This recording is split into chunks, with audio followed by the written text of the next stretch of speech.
de Cristo y de su muerte en la cruz. Su santa palabra ha dicho que Él pronto vuelve en luz. Te hayas visto a encontrar al Señor, lo haces todo con fe y con amor. Has peleado por fe la batalla del bien, pueden otros a Cristo en ti ver. Eres fiel por doquiera que vas, puedes tú contemplarlo en su faz y triunfante decir: este es mi Dios. Puedes tú encontrar al Señor. No anheles el bien de esta vida, pues ella se pasará. Entrégate a Él sin medida, que hoy llamando está. Te hayas visto a encontrar al Señor, lo haces todo con fe y con amor. Has peleado por fe la batalla del bien, pueden otros a Cristo en ti ver. Eres fiel por doquiera que vas, puedes tú contemplarlo en su faz y triunfante decir: este es mi Dios. Puedes tú encontrar al Señor. No dejes que pase más tiempo sin entregarte a Jesús. Alístate, pues el Maestro muy pronto vuelve en luz. Te hayas visto a encontrar al Señor, lo haces todo con fe y con amor. Has peleado por fe la batalla del bien, pueden otros a Cristo en ti ver.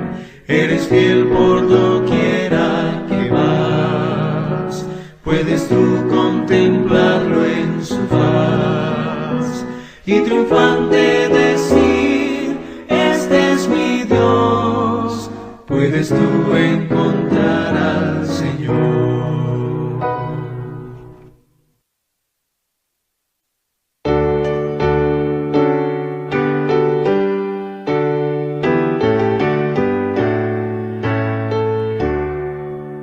Hoy el sábado glorioso nos invita a descansar, que tranquilo es el reposo tras el largo trabajar. Dios que el día nos señala con 1000 pruebas de su amor. Santo sábado lo llama, es el día del Señor. Para el hombre fue apartado en la misma creación. Fue por Cristo sancionado con su ejemplo y bendición.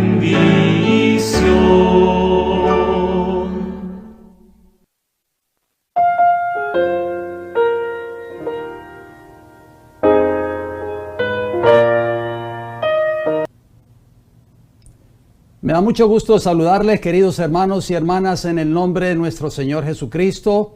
Este es el programa Estudiando Juntos la Biblia, que sale en vivo para ustedes y para el mundo. Hoy, 8 de la noche, hora del este de los Estados Unidos.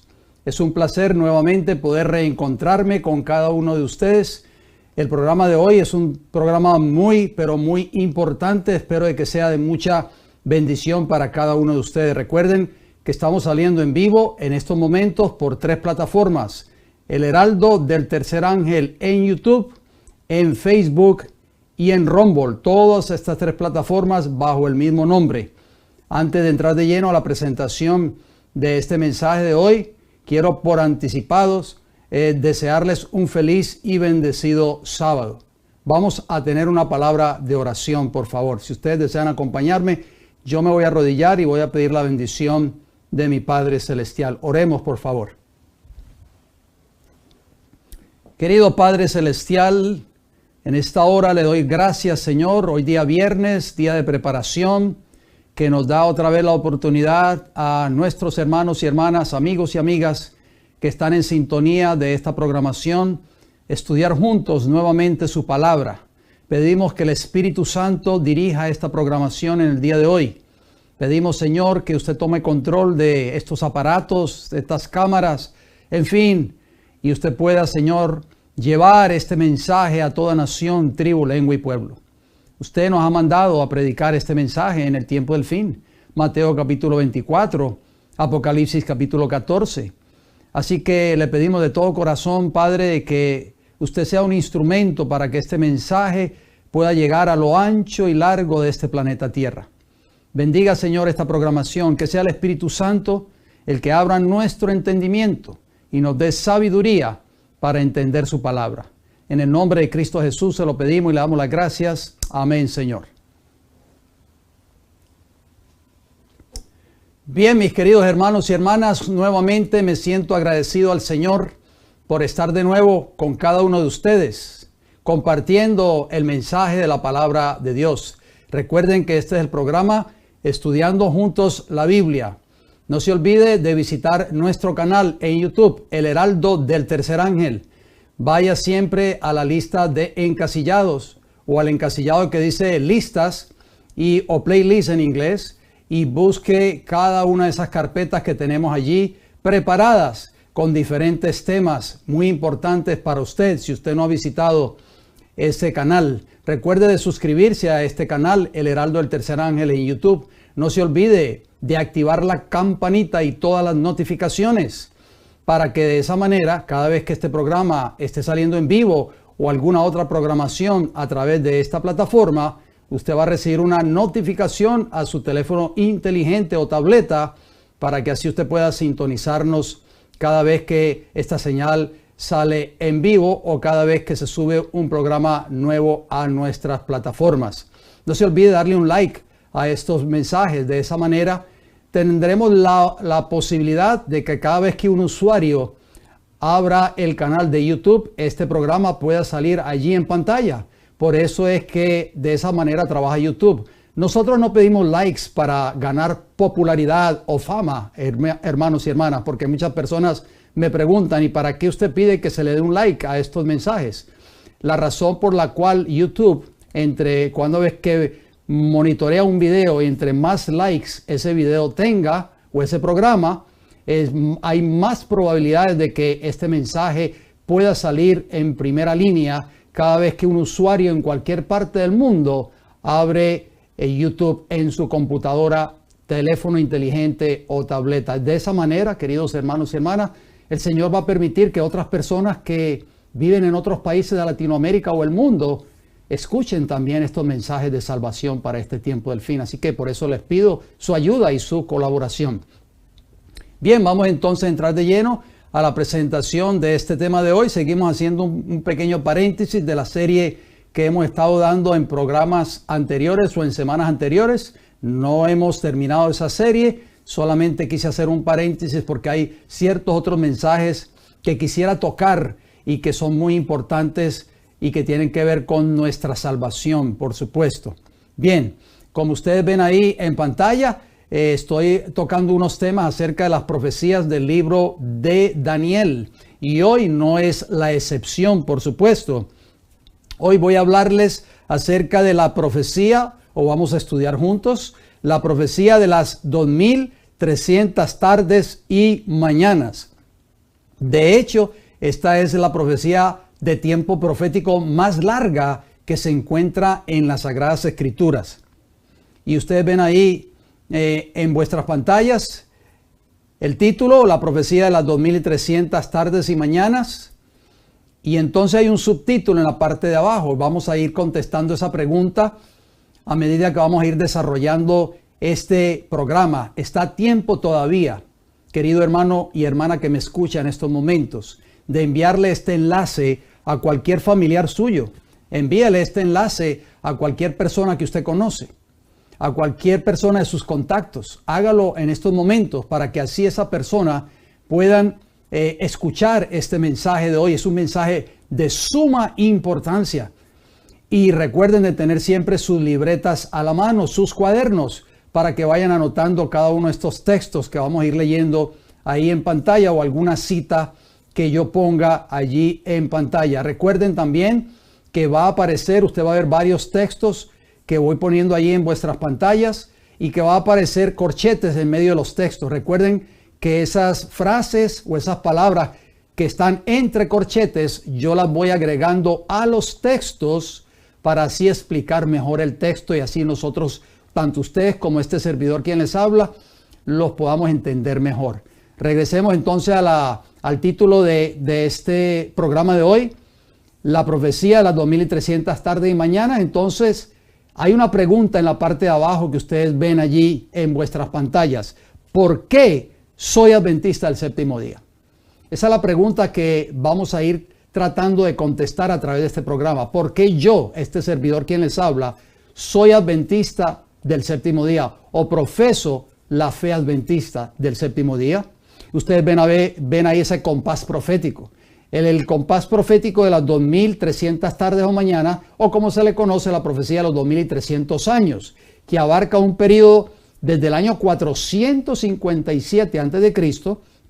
y termina en el año 1844 después de Cristo. Es una extraordinaria profecía. Espero que estén muy atentos. Por favor, les pido que estén atentos, que se concentren para que todos podamos gozarnos en la palabra de Dios en esta hora y entender a cabalidad esta profecía bíblica.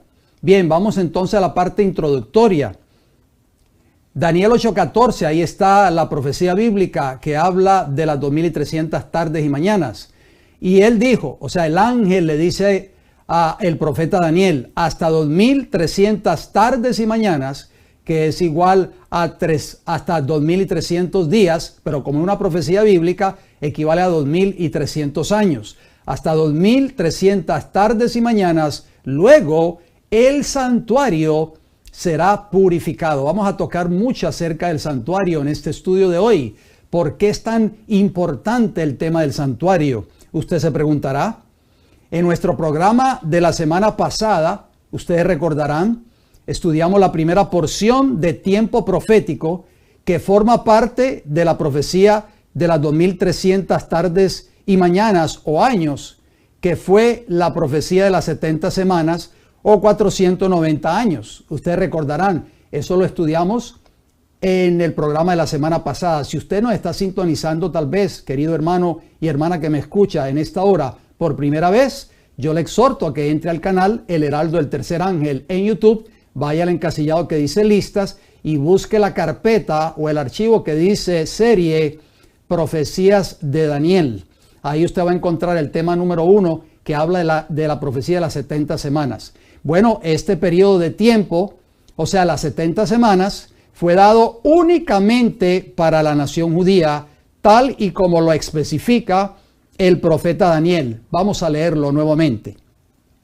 Vamos a repasar, en otras palabras, para que así entremos de lleno a la profecía de las 2300 tardes y mañanas, que parte de esa profecía de tiempo profético de Daniel 8:14 está incluida la profecía de las 70 semanas.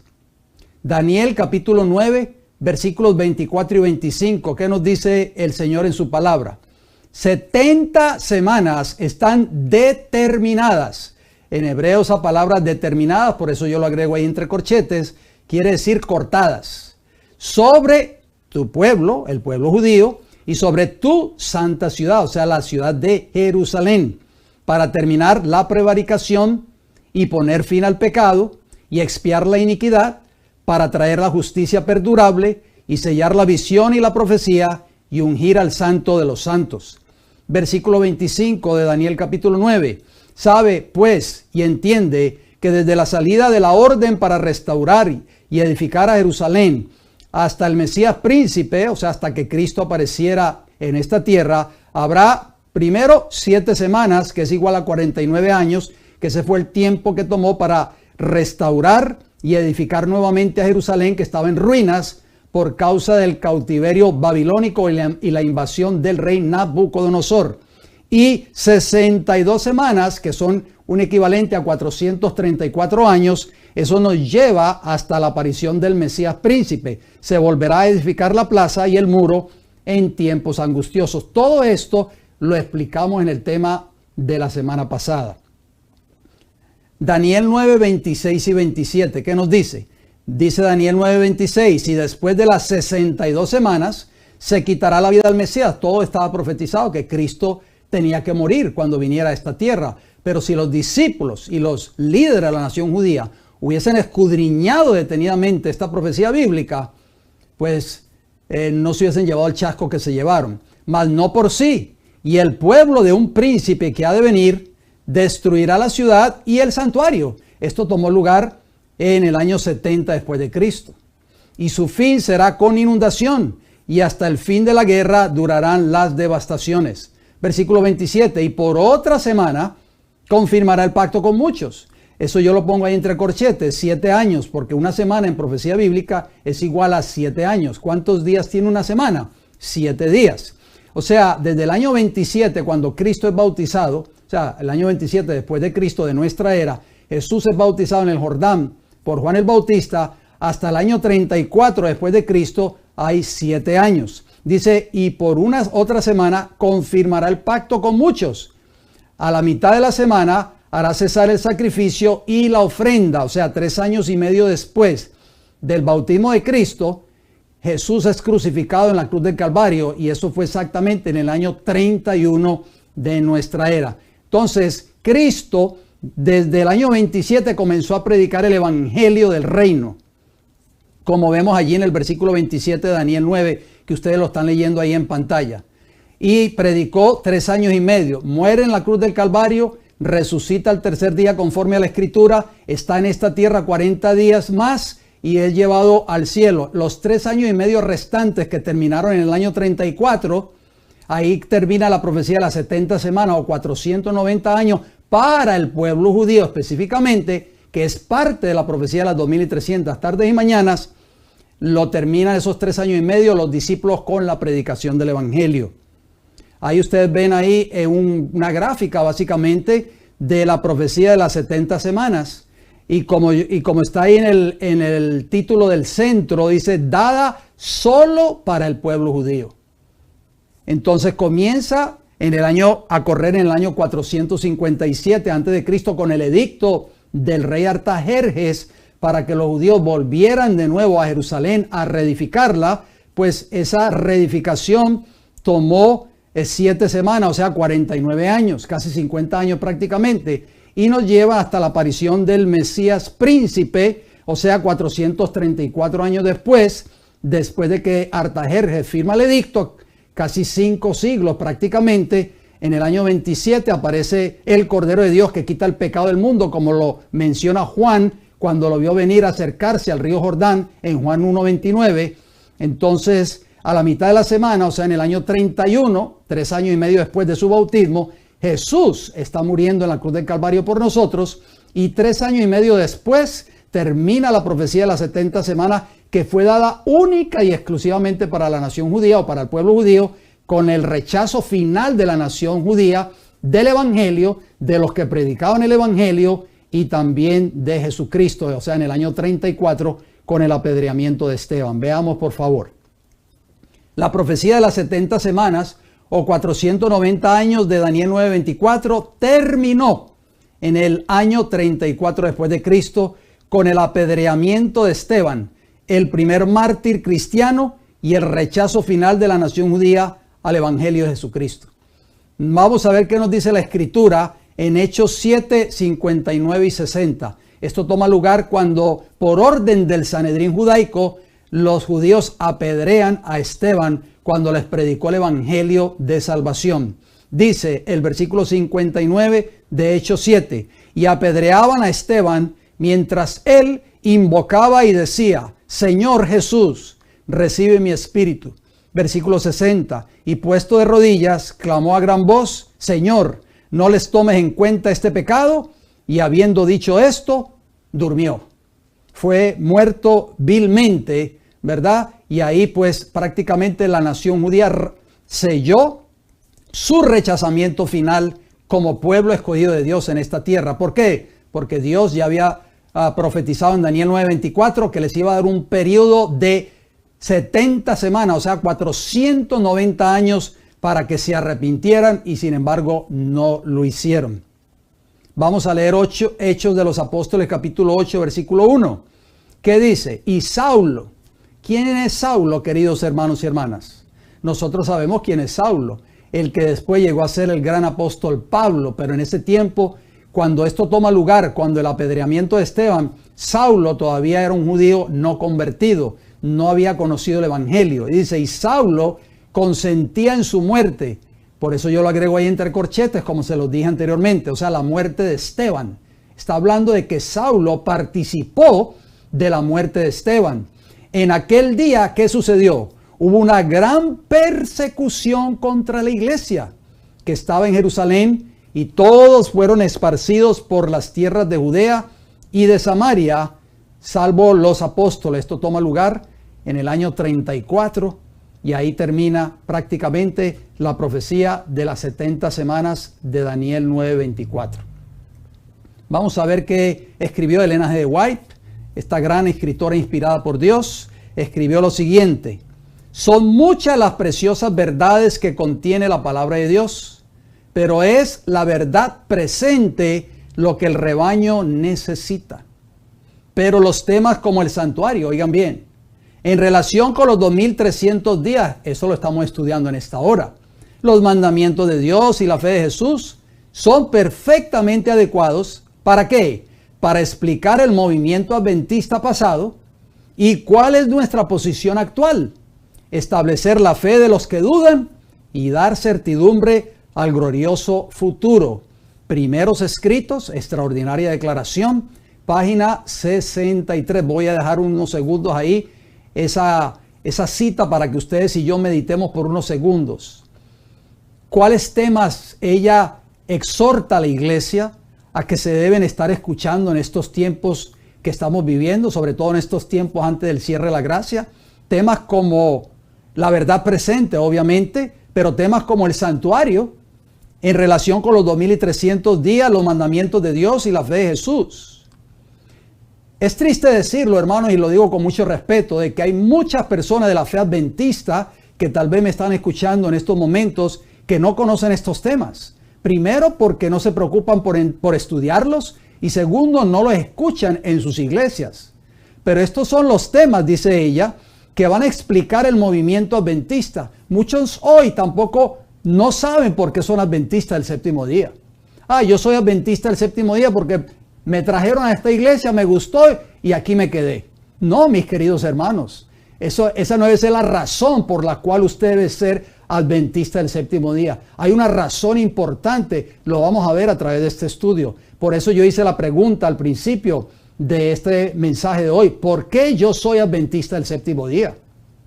Usted se debe hacer esa pregunta también. Si usted me está escuchando y es de la fe adventista, ¿por qué usted es adventista del séptimo día? ¿Es adventista del séptimo día simplemente porque lo llevó un compañero de trabajo usted a esa iglesia, los hermanos lo trataron muy bien, lo invitaron a almorzar después del culto y a usted le gustó y se quedó allí? No, queridos hermanos y hermanas, nosotros tenemos que estudiar. A través de este estudio hoy nos vamos a dar cuenta de que este movimiento Dios lo levantó en el tiempo del fin para predicar un mensaje que hoy no es un mensaje popular, es un mensaje impopular que se tiene que dar al mundo. Sigamos adelante, por favor. Noten lo que dice esta declaración. La misma autora, Elena G. de White, dice: el pasaje bíblico que más que ninguno había sido el fundamento y el pilar central de la fe adventista era la declaración. ¿Cuál pasaje bíblico es el fundamento de tu fe y de mi fe si somos creyentes adventistas del séptimo día? Hasta 2300 tardes y mañanas, luego el santuario será purificado. Daniel capítulo 8, versículo 14. Estas palabras habían sido familiares para todos los que creían en la próxima venida del Señor. La profecía que encerraban era repetida como el lema de su fe por miles de bocas. El conflicto de los siglos, página 461, capítulo 24, los adventistas de esa época, cuando se estaba acercando el cumplimiento de la profecía de las 2300 tardes y mañanas, todos conocían, desde el más joven hasta el más grande o el más adulto en las iglesias, todos se sabían de memoria esa profecía bíblica, la recitaban, los niños se la sabían hasta de memoria. ¿Sabes tú, querido hermano y hermana adventista del séptimo día que me escucha en estos momentos, conoces esta profecía bíblica? Pregunta, ¿qué palabras de esperanza le dijo el ángel Gabriel al profeta Daniel? Leamos por favor. Daniel capítulo 8, versículo 22. Daniel, ahora he salido para darte sabiduría y entendimiento. Qué maravillosas palabras. Eso es lo que tú y yo le tenemos que pedir al Señor en este tiempo del fin. Sabiduría y entendimiento para saber si la fe que profesamos es una fe basada en un escrito está. Si estamos parados en la firme plataforma de la verdad. Sigamos leyendo, por favor. ¿Qué palabras conmovedoras le dijo el ángel Gabriel a Daniel que haría el cuerno pequeño, representado en profecía bíblica como el poder papal? Interesante pregunta para que meditemos. Vamos a ver qué palabras conmovedoras le dijo el ángel Gabriel a Daniel concernientes a la obra que iba a ser el cuerno pequeño, o sea, el poder papal en esta tierra. Daniel capítulo 8, versículo 11, ¿qué nos dice? Aún se engrandeció contra el príncipe de los ejércitos. El príncipe de los ejércitos es Cristo, o sea, el cuerno pequeño. Está hablando de ese cuerno pequeño, representado en profecía bíblica como el poder papal. Y por él fue quitado el continuo, y el lugar de su santuario fue echado por tierra. O sea, la obra de Cristo en el santuario celestial. Todo esto tiene una repercusión para el tiempo del fin, si usted no lo sabía. Por eso yo le digo, esté atento a este mensaje de hoy. Este mensaje de hoy es importantísimo, no pierda su concentración. Dice esta profecía bíblica, no lo estoy inventando yo, está en su Biblia y está en mi Biblia. El ángel Gabriel se lo reveló al profeta Daniel y le dijo, se va a levantar un poder en esta tierra, representado por el cuerno pequeño. Ese cuerno pequeño se iba a engrandecer por encima del príncipe de los ejércitos, o sea, por encima de Cristo Jesús. Y eso es lo que está haciendo este poder político religioso en esta tierra. ¿Acaso el obispo de Roma no se le conoce en esta tierra como el supuesto representante de Cristo en esta tierra? ¿Y qué más dice la profecía bíblica que usted está leyendo ahí conmigo en Daniel 8:11? Por él, por causa de este poder del cuerno pequeño, este poder iba a quitar el continuo y iba a echar por tierra, ¿qué cosa? La verdad del santuario. Queridos hermanos y hermanas, hubo un santuario en el antiguo Israel levantado por Moisés, ustedes recordarán. Pero hay el verdadero tabernáculo, el que no fue hecho con manos de hombre, sino que está en el cielo. Allí es donde está nuestro gran sumo sacerdote oficiando en favor suyo y mío. Pero este cuerno pequeño iba a echar por tierra esa verdad también. Está profetizado en ese versículo que usted está leyendo allí en Daniel 8:11. ¿De qué forma el cuerno pequeño o el poder papal echaría por tierra el santuario y aquel que ministra allí? Vayamos meditando en estas preguntas, queridos hermanos y hermanas. Por favor, comparta este mensaje que es de vida o muerte con personas que usted conoce, hermanos de la iglesia en la cual usted se congrega. Comparta este mensaje, todavía tiene tiempo de enviar este enlace. Ahora estamos empezando este mensaje de hoy. Repito la pregunta para que meditemos en ella, por favor. ¿De qué forma el cuerno pequeño o el poder papal echaría por tierra el santuario y aquel que ministra allí? Bueno, ahí ustedes ven esa imagen en pantalla. Cristo es nuestro único y verdadero sumo sacerdote.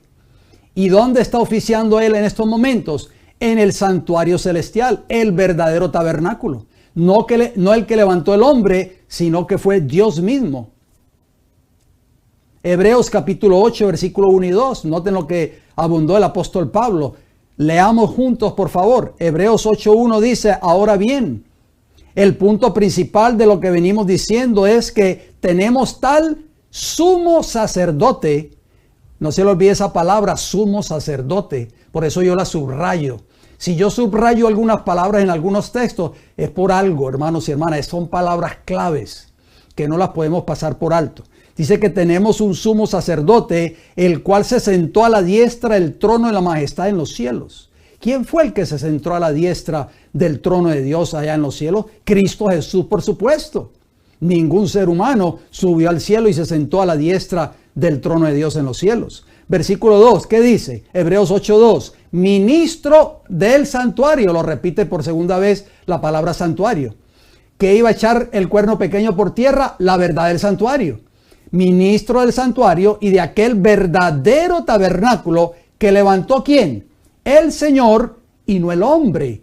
O sea, el papado echaría la verdad del santuario por tierra. Lo acabamos de leer en Daniel 8:11. O sea, esta verdad que ustedes y yo estamos estudiando en esta hora, es importante que el mundo la conozca. Hebreos capítulo 9, versículo 11 y 12, ¿qué nos dice? Dice Hebreos 9:11, pero estando ya presente Cristo, sumo sacerdote, nuevamente subrayo la palabra sumo sacerdote.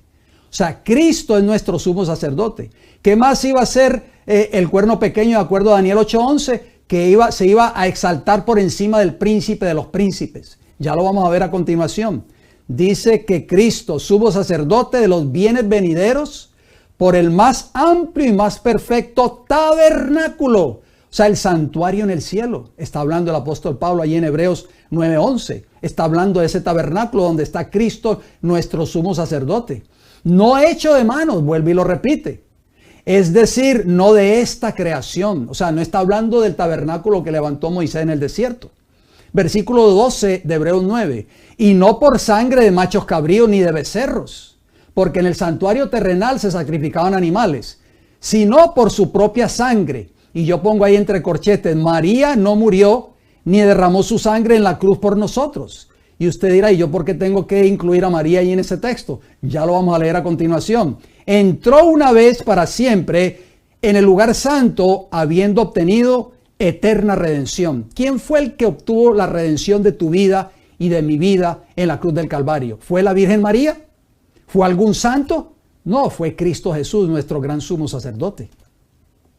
Hebreos capítulo 9, versículo 24, ¿qué nos dice? Porque no entró Cristo en el santuario, vuelve y repite la palabra santuario, no se olviden, esa palabra es latente, porque así lo decía el profeta Daniel, que el cuerno pequeño iba a echar por tierra la verdad del santuario, porque no entró Cristo en el santuario hecho de mano, figura del verdadero, sino ¿dónde? En el cielo mismo, para presentarse ahora por nosotros ante Dios. Entonces yo agrego ahí entre corchetes, pero Roma Papal le enseña que María también es mediadora. ¿Están entendiendo, hermanos, cómo la profecía de Daniel capítulo 8 se está cumpliendo ante nuestros ojos al pie de la letra? El único intercesor, el único que está allí presentándose ante nosotros, ante Dios, es ¿quién? Cristo en el santuario celestial. ¿Y por qué yo agrego allí que Roma Papal enseña que María también es mediadora? Vamos a leerlo. Ahí ustedes ven la portada del Catecismo de la Iglesia Católica Romana, editado por Juan Pablo II. Esto fue una edición que cuando este obispo de Roma estaba oficiando como papa allí en el Vaticano, pues él editó este nuevo catecismo de la Iglesia Católica. Veamos a ver qué dice parte de este catecismo en relación a María. Dice, en efecto, con su asunción a los cielos, o sea, de María está hablando, no abandonó su misión que salvadora, número 1, sino que continúa procurándonos con su múltiple intercesión, número 2, los dones de la salvación eterna. Voy a parar un momentito, dejemos la nota ahí en pantalla. ¿Dónde dice en la Biblia? Yo quisiera que alguna de las personas que están viendo este programa y tal vez a alguien de la fe católica me manden un mensaje de texto o nos manden un correo electrónico donde enseña la Biblia o donde muestra la Biblia de que María subió al cielo sin ver la muerte. Entonces, eso fue un dogma de un papa de la Iglesia Católica que fue introducido dentro del catolicismo Y ahora todos los fieles de la fe católica en el mundo entero creen de que María está en el cielo. Por eso es que muchos de la fe católica, y no estoy hablando de mis amigos y amigas de la fe católica, porque yo sé que hay muchos hombres, mujeres, jóvenes y niños de la fe católica que son sinceros, que adoran a Dios de acuerdo a lo que ellos han conocido, pero tenemos que conocer la verdad. Y la verdad se encuentra en la palabra del Señor, queridos hermanos y hermanas. Santifícalos en tu verdad. Tu palabra es verdad, dice Juan 17:17. Y Jesús en Juan 8:32 dijo, y conoceréis la verdad. O sea, conoceréis mi palabra y la verdad os libertará, os hará libres. Tenemos que ser liberados de todas esas falsas enseñanzas que tristemente nos inculcaron cuando éramos niños, tal vez. Tal vez vinieron de nuestros padres, de nuestros abuelos o de nuestros líderes religiosos a la iglesia o a la parroquia donde nosotros asistíamos, si es que antes profesábamos la fe católica.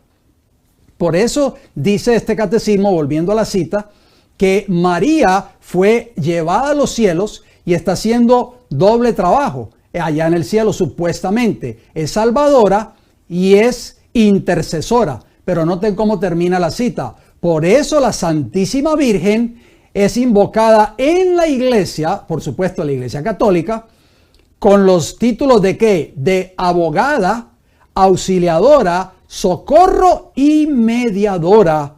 Catecismo de la Iglesia Católica número 969, la página 227. ¿Qué les parece a ustedes? ¿Está de acuerdo esta declaración de este catecismo con lo que dice la Biblia?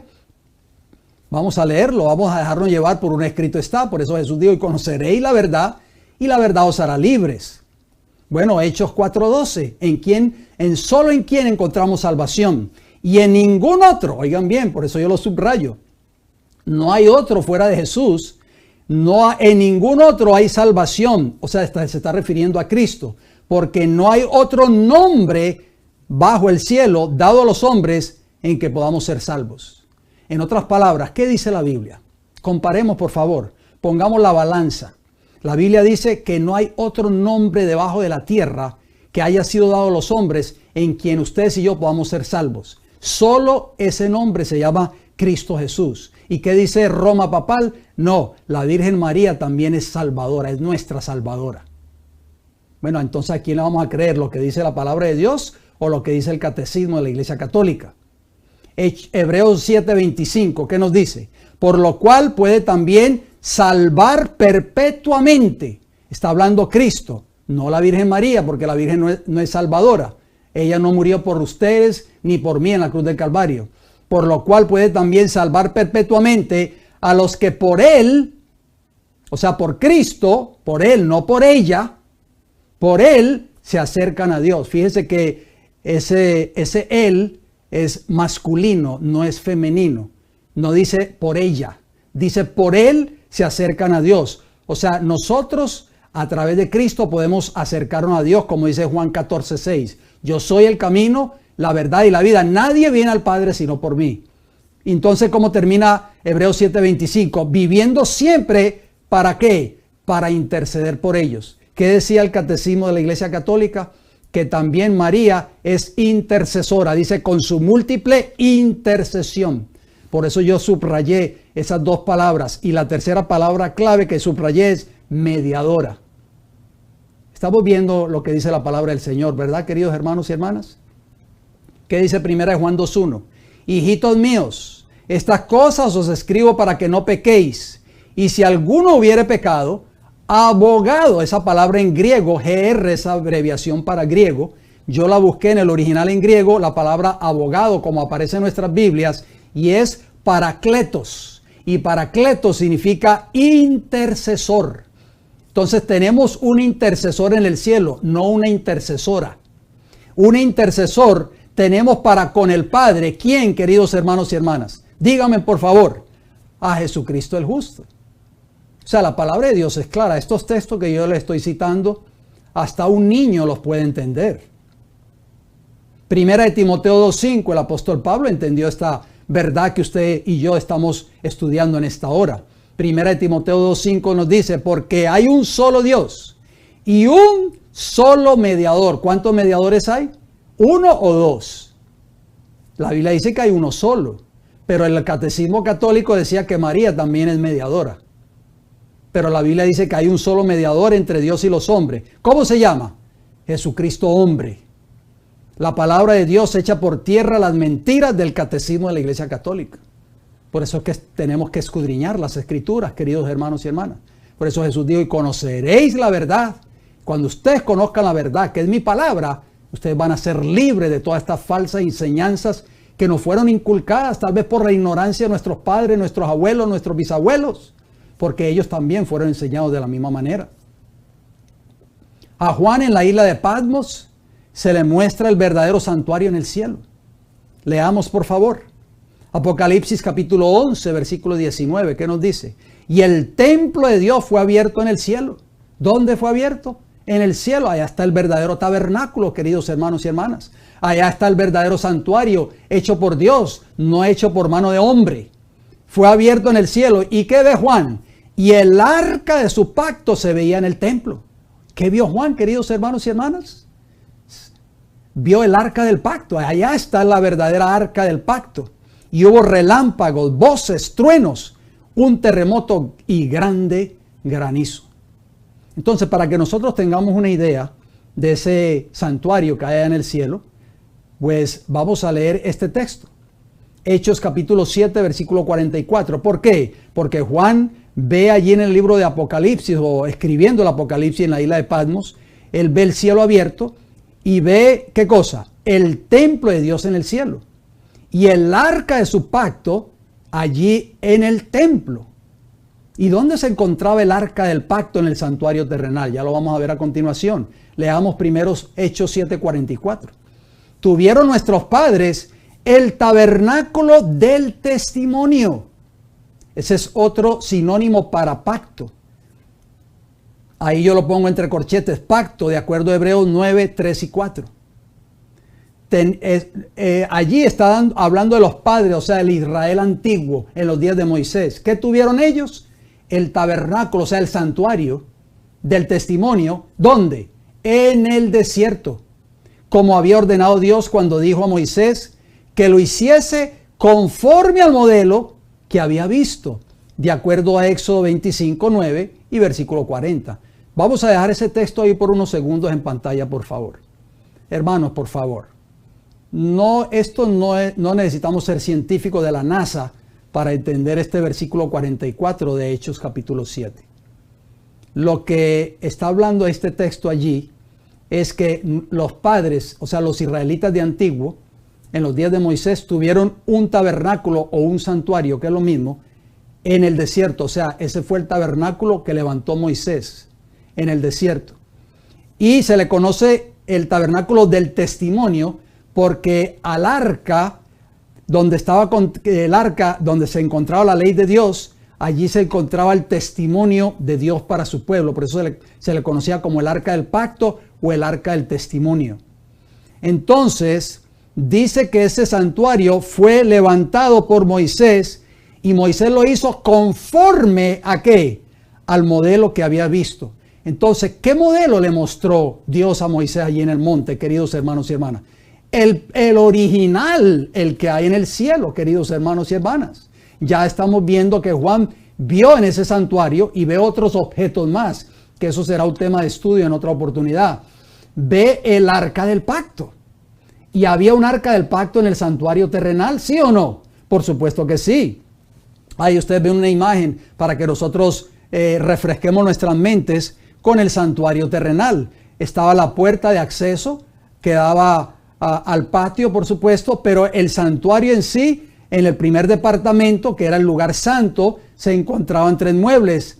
Estaba la mesa de los panes de la proposición, estaba la lámpara de 7 brazos y estaba enfrente del velo que dividía el lugar santo del Santísimo, se encontraba el altar del incienso. Cuando usted pasaba al segundo departamento, usted encontraba solamente un objeto allí, el arca del testimonio o el arca del pacto. ¿Y qué representaba esa arca del pacto? Sobre esa tapa, la tapa que cubría el arca, se le conocía como el propiciatorio. Y sobre ese propiciatorio habían 2 querubines con las alas extendidas, tallados en oro puro. Y en medio de esos 2 querubines se manifestaba la presencia visible de Jehová. Dentro de esa arca se encontraba la ley moral de Dios, sus 10 mandamientos. ¿Y qué vio Juan allí en el libro de Apocalipsis capítulo 11, que lo acabamos de leer? Vio esa arca del pacto, pero la original en el cielo, queridos hermanos y hermanas. Veamos a ver por qué yo traigo a colación el emperador Augusto con las vestimentas de Pontífice Máximo. Mire qué interesante esto.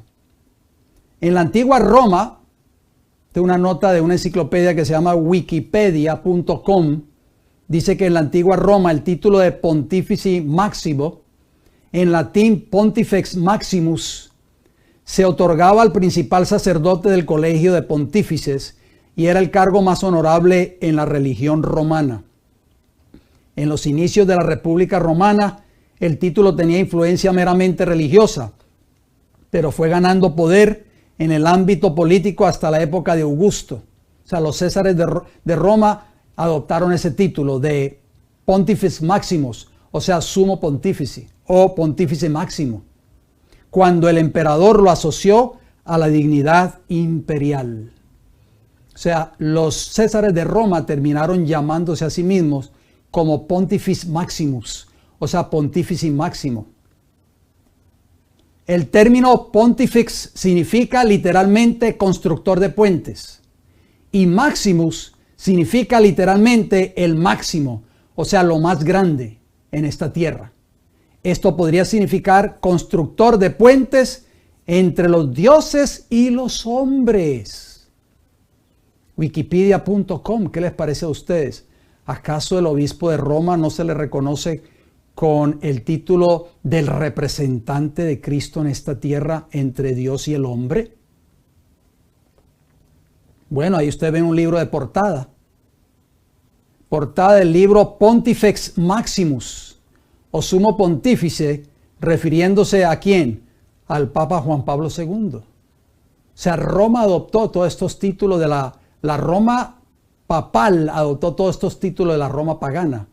¿Y quién es nuestro gran sumo sacerdote, queridos hermanos y hermanas? No lo leímos en el libro de Hebreos, Cristo Jesús. Pero, ¿qué decía la profecía de Daniel capítulo 8 hablando del cuerno pequeño que iba a echar por tierra la verdad del santuario? ¿Está entendiendo usted ahora que esta profecía se aplica exactamente en Roma papal? Ahí ustedes ven otra portada de este libro, portada del libro Pontifex Maximus, una corta historia de los papas por Christopher Lascelles.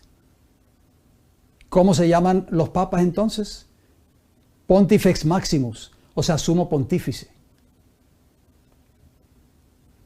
Ahí ustedes ven una portada de Asiprensa. Esta es una portada de internet de una agencia o de servicios católicos en internet. ¿Y cómo está y cómo aparece ese encabezado de noticia que tomó lugar cuando Benedicto XVI pues renunció como obispo de Roma? Ustedes recordarán. ¿Qué dice el encabezado? Dice: un día como hoy, hace 6 años, Benedicto XVI se despidió como sumo pontífice. ¿Quién es nuestro sumo sacerdote en el cielo? Es Cristo Jesús. Pero Roma se ha atribuido, los papas de Roma se han atribuido ese título para ellos. ¿Y qué decía también la palabra Pontifex, constructor de puentes? Recuerdan, ahí ven otro encasillado de noticias, Clarín. Dice: el Papa Francisco y la construcción de puentes. Con sus viajes a Emiratos Árabes y Marruecos, profundizó el diálogo entre la Iglesia Católica y los musulmanes, cumpliéndose la profecía bíblica de Daniel ante nuestros ojos. ¿Qué más intentaría hacer el cuerno pequeño durante su supremacía en la tierra? Daniel capítulo 8, versículo 11 y 12. Aún se engrandeció contra el príncipe de los ejércitos. O sea, el cuerno pequeño se engrandece en esta tierra contra Cristo y su obra en el cielo, como lo estamos viendo en estas vistas que hemos pasado anteriormente. Y por él fue quitado el continuo y el lugar de su santuario fue echado por tierra. El verdadero tabernáculo que está en el cielo, como lo acabamos de ver en el libro de Hebreos y en el libro de Apocalipsis. Y versículo 12 de Daniel 8 nos dice: y a causa de la prevaricación esa palabra prevaricación yo la resalto, le fue entregado el ejército junto con el continuo y echó por tierra la verdad e hizo cuanto quiso y prosperó. De la única manera que el poder papal podía prosperar en esta tierra era echando por tierra la verdad, o sea, la verdad de la palabra de Dios. ¿Qué significa esa palabra prevaricación? Bueno, la palabra en hebreo para prevaricación de Daniel 8:12 es pesha. Y pesha significa transgresión, culpa, desviación o rebelión deliberada del camino de una vida piadosa. Diccionario Strong's de palabras hebreas, número 6588, página 756. Entonces, ¿qué iba a ser el cuerno pequeño de acuerdo a la profecía de Daniel? Iba a prevaricar, o sea, se iba a desviar completamente de la verdad. De esa manera iba a obtener la supremacía en esta tierra. La única manera para que el papado pudiese echar por tierra la verdad del santuario y la verdad de las escrituras era suprimiendo o prohibiendo al pueblo el conocimiento por sí mismo de las verdades de la palabra de Dios. Suprimiendo y prohibiendo. O sea, quitando la Biblia y prohibiendo leerla o escudriñarla. Como acabamos de citar, la Biblia enseña que hay un solo y verdadero mediador, un intercesor, un sumo sacerdote, que es nuestro representante en el santuario celestial y se llama Cristo Jesús, no la Virgen María. La única manera que el poder papal pudo prevalecer en contra de la verdad y mantener su supremacía en la tierra fue echando por tierra las verdades del santuario, prohibiendo so pena de muerte la lectura, la impresión y la distribución de la Biblia durante su supremacía en esta tierra. Como ustedes ven ahí en esa imagen, no fue fácil vivir en la Edad Media, queridos hermanos y hermanas, cuando Roma papal dominaba el mundo. Para poder dominar las conciencias, Roma papal prohíbe la lectura y la impresión de la Biblia durante su supremacía de 1260 años. Por eso a esa época se le conoce como la Edad Obscura. Elena G. White escribió lo siguiente, leamos esta declaración por favor. En el siglo XVI, la Reforma, oigan bien, presentando a los pueblos la Biblia abierta, procuró entrar en todos los países de Europa. O sea, la verdad, la lámpara quiso hacer entrada en los diferentes países de Europa. Algunas naciones le dieron la bienvenida como a mensajera del cielo, o sea, la Biblia. Pero ¿cómo termina la declaración? En otros países el papado consiguió hasta cierto punto cerrarle la entrada y la luz del conocimiento de la Biblia, con sus influencias ennoblecedoras, quedó excluida casi por completo. El conflicto de los siglos, página 308, capítulo 16. Interesante declaración, ¿no les parece? La Biblia quedó prácticamente excluida, o sea, prácticamente se apagó esa lámpara. Por eso es que Roma tuvo la supremacía por tantos años. ¿Cuál es una verdad muy importante que enseña la palabra de Dios? Bueno, ahí ustedes lo ven, esa Biblia abierta ahí en vuestras pantallas. Santifícalos en tu verdad, tu palabra es verdad. Juan 17:17, estas son palabras de Jesús. Al no tener esa lámpara a disposición del pueblo, haber sido restringida, haber sido bloqueada para que entrara a estos diferentes países de Europa, pues las personas fueron creciendo y fueron pasando generaciones y generaciones sin el conocimiento de esta verdad bíblica. ¿Qué pregunta fue hecha en Daniel capítulo 8? ¿Y cuál fue la respuesta que recibió el profeta? Daniel 8:13 nos dice, entonces oía un santo que hablaba, y otro de los santos preguntó a aquel que hablaba, ¿hasta cuándo durará la visión del continuo? En otras palabras, y la prevaricación asoladora, entregando el santuario y el ejército para ser pisoteados. O sea, la pregunta que está haciendo allí ese santo que hablaba, era un ángel allí en el cielo que hacía esta pregunta, ¿hasta cuándo, en otras palabras, vas a permitir, oh Señor, de que el cuerno pequeño eche por tierra estas grandes verdades de tu palabra y sobre todo la verdad que tiene que ver con el santuario celestial y la verdad y el plan de la salvación. ¿Y hasta cuándo permitirás que esta verdad sea o estas verdades sean pisoteadas? ¿Cuál fue la respuesta? Daniel 8:14. Y él dijo: hasta 2300 tardes y mañanas. Luego el santuario será purificado. O sea, Dios dio un tiempo profético para que esta verdad nuevamente fuera levantada. Este estandarte de la verdad del santuario fuese de nuevo predicado al mundo. ¿Cuál sería el tiempo profético restante de la profecía de Daniel 8:14? Bueno, ahí lo vemos en esa gráfica. Tiempo restante de la profecía de Daniel 8:14. Si contamos del año 34, donde terminó la profecía de las 70 semanas o 490 años, y avanzamos 1810 años más, nos da un total de 2300 tardes y mañanas, por supuesto, 2300 años, llegamos al año 1844. Ahí termina prácticamente esta profecía. 70 semanas o 490 años dados a los judíos, más 1810 años más, nos llevan al final de la profecía de Daniel 8:14, año 1844. Desde el año 457 a.C. hasta el año 1844 hay un periodo profético de 2300 tardes y mañanas. Pero recuerden, como decía Daniel 9:24, y serán cortadas de esa profecía de 2300 tardes y mañanas, y van a ser cortados 490 años que eran únicas y exclusivamente para la nación judía. Ahí volvemos a poner el compás para que ustedes tengan una idea. Esa extraordinaria profecía que comenzó con el edicto de Artajerjes en el año 457 a.C. y nos llevan hasta el año 1844 después de Cristo. O sea, hasta nuestra era. Ahí abarca el periodo de los 2300 años. Bueno, Satanás usaría el poder del cuerno pequeño, el poder papal, para contrarrestar la obra que Dios haría en la tierra.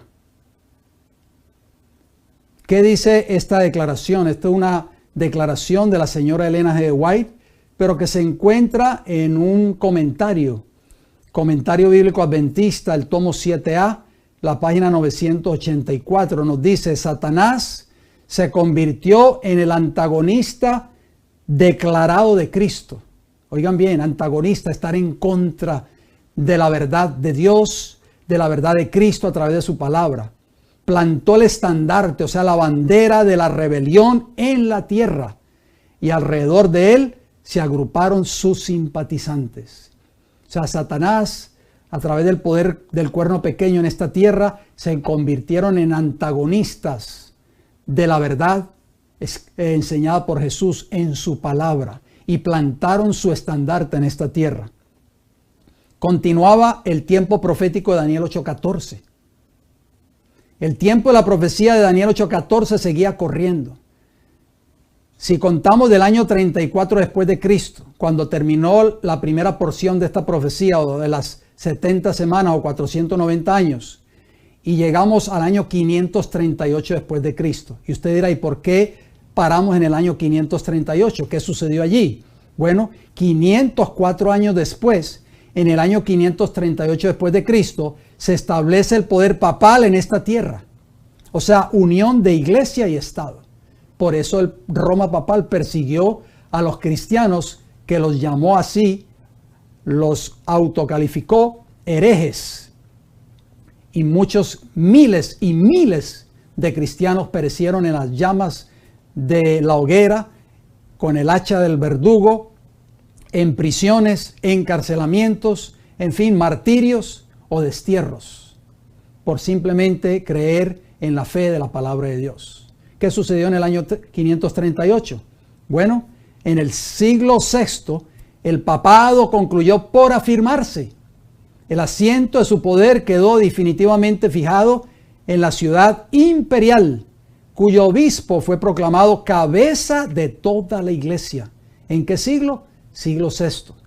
El paganismo había dejado el lugar al papado, o sea, Roma papal adoptó prácticamente el paganismo de la Roma imperial.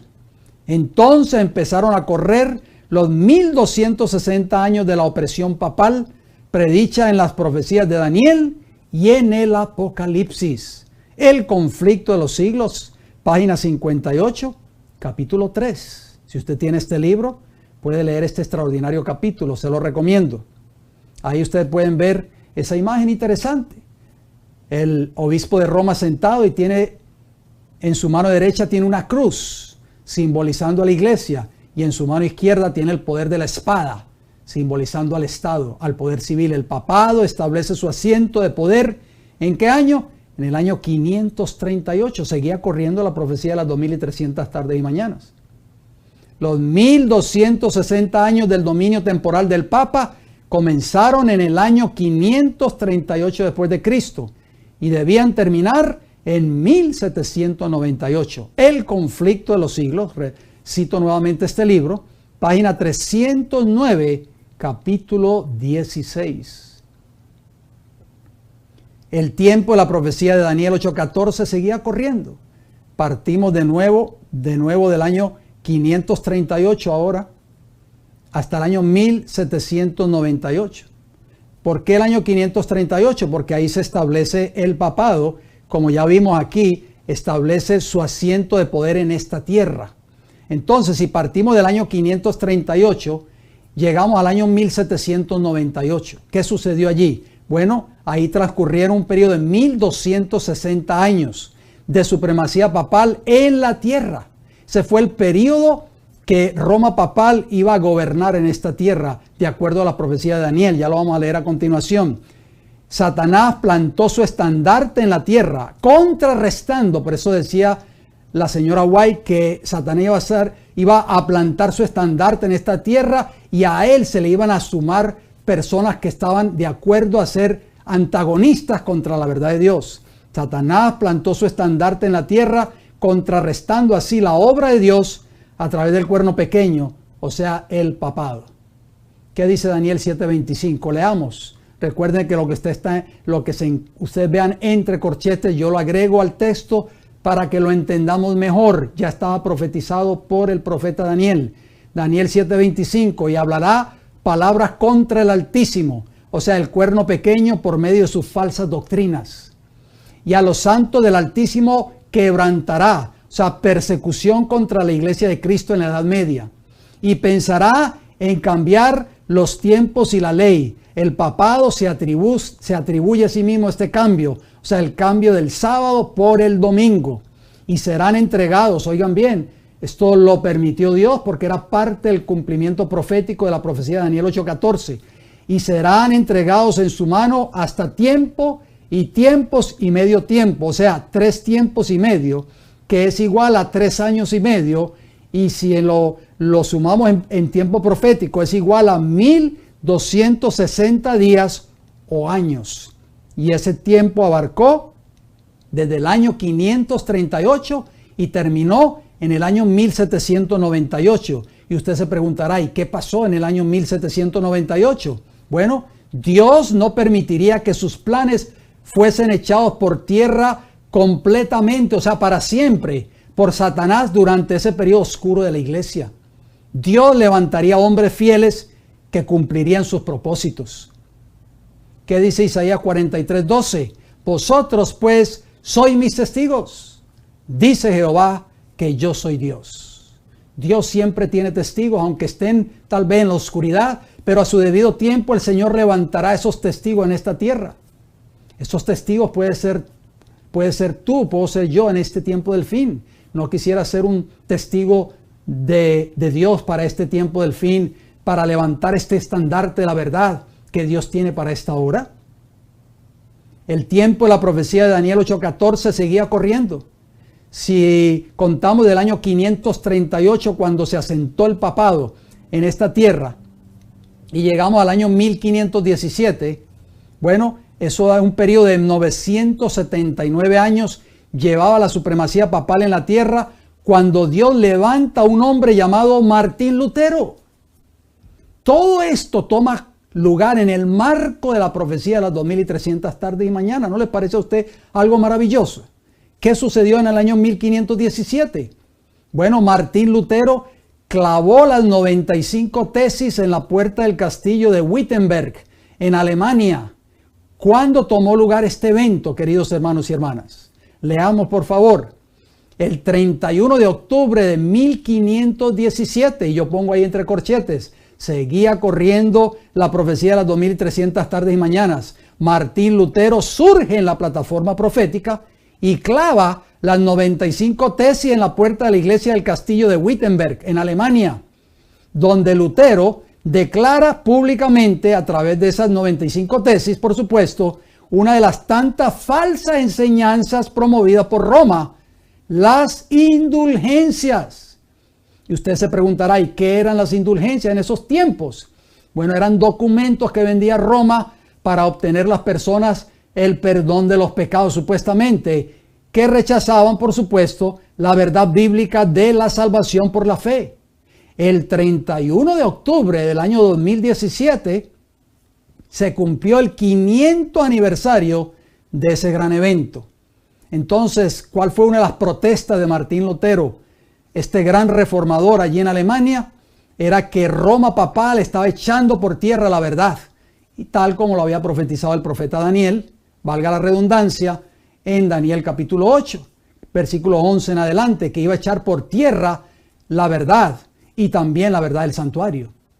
Entonces, una de las falsas enseñanzas que estaba promoviendo Roma en ese entonces, en los días de Lutero, era que las indulgencias, por eso en el año 1517, el Señor levanta a este hombre, a esta luz allí en Alemania. ¿Qué sucedió 500 años después de que Martín Lutero clavara sus 95 tesis en Wittenberg? Miren lo que sucedió, queridos hermanos y hermanas. Esto es triste. Ahí ustedes ven una carta, esto es la página oficial del Vaticano. Yo sé que no está en letras muy grandes, pero voy a tratar de leer el encabezado. Dice: Declaración conjunta de la Federación Luterana Mundial y el Pontificio Consejo para la promoción de la unidad de los cristianos al finalizar el 31 de octubre de 2017, el año de conmemoración común de la Reforma. Y miren qué interesante, queridos hermanos. Hubo una separación entre la iglesia luterana de los días de Martín Lutero y la iglesia de Roma. Pero noten lo que dice este comunicado. Voy a leer solamente el primer párrafo. El 31 de octubre de 2017, último día del año de conmemoración ecuménica común de la Reforma. Estamos muy agradecidos por los dones espirituales y teológicos recibidos a través de la Reforma. Yo me hago una pregunta: si Roma papal se encargó de perseguir a los reformadores y a tildarlos de herejes, y aquí este encabezado que viene del Vaticano dice que estamos muy agradecidos por los dones espirituales y teológicos que hemos recibido a través de la Reforma. Eso es mentira, por supuesto, porque Roma papal rechazó completamente la Reforma en los días de la Edad Media y en los días de su supremacía de 1260 años. Sigue diciendo: conmemoración que compartimos juntos y con nuestros asociados ecuménicos del mundo entero. Asimismo, pedimos perdón. Oigan bien, Roma reconoce, pedimos perdón por nuestros fracasos, las formas en que los cristianos han herido el cuerpo del Señor, refiriéndose a la Iglesia Católica, por supuesto, y se han ofendido unos a otros durante los 500 años transcurridos desde el inicio de la Reforma hasta hoy. No, los que persiguieron a los cristianos verdaderos fue la iglesia de Roma, el cuerno pequeño, como decía Daniel 7:25. Ahí ustedes ven otro encabezado de noticias, Vatican News, o sea, noticias vaticanas.